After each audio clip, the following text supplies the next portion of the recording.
First of all, I love the movie. Thank you. It's phenomenal, right up there with the very best Marvel Studios films. Awesome, thank you. Yeah, it's great. A lot of different ways you could have gone with Doctor Strange. Doctor Strange in the comic really doesn't have any rules, and he's demons, he's dimensions, he's a lot of different things. This movie does have a very specific look and feel when it comes to the magic, and it isn't a lot of what you see in the comic. Can you talk about how you came to that? Well, the jumping off point, the starting point was the lead at Ditko Comics for the origin story and for some of the psychedelic imagery, especially stuff that you get in toward the end.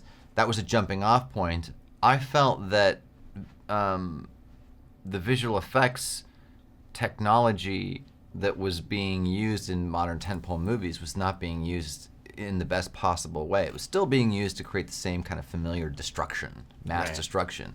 And the movies that have moved me, and I think that have moved a lot of people, have been movies that have used visual effects creatively to give us things that we simply have not seen before.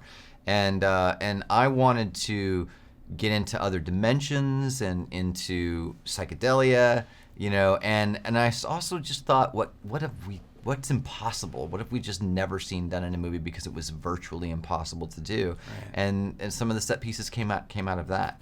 But it's always textural. It always has a textural quality. Even if it's the gateways that they're forming to move through space, there's always a physical texture to the sequences so that the audience has some relatability to it. It's not too amorphous or unrelatable in texture and feel, and that's what makes it work. Yeah, I completely agree with that. And one of the things I was so amazed by too is that when all of this wild stuff is happening and all the laws of physics are being broken, as a viewer, I'm still never lost with the geography of the set piece. Yeah. Even as the geography is morphing and changing all around the characters.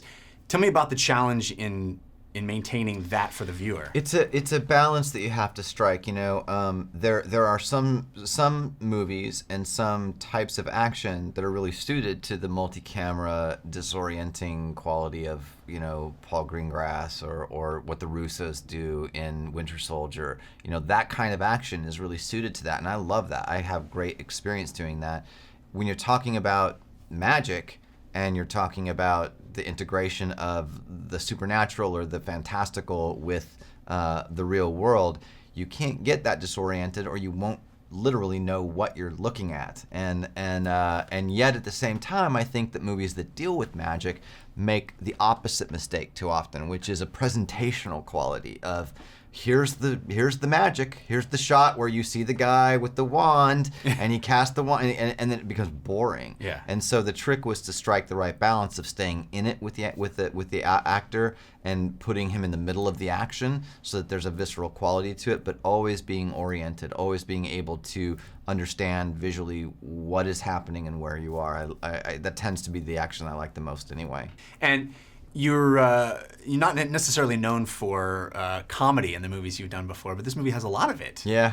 Did you enjoy making it? Yeah, very, very much so. It's the kind of comedy I like. I like comedy that is funny because it's unexpected. It's not like you're watching a movie that tonally you're expecting funny lines to keep coming or funny bits to keep coming. I very rarely see comedies because they usually don't make me laugh because the expectation of being funny makes it not funny to me. Right. But the movies that make me laugh are always more dramatic movies or action movies where the comedy is surprising. I didn't feel the line coming at all, and that's what makes it funny, and that's what we have in Doctor Strange. You said you're a comic book guy. Are you excited about playing in the Marvel Universe? Is this sort of a dream come true for you, or is it absolute dream come true? Because I grew up reading comics, and specifically Marvel comics. It was something that I always wanted to do. I carried a Marvel wallet for 2 years before I ever met with Marvel. Wow.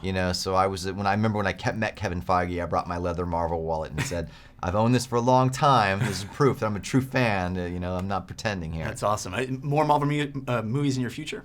I hope so.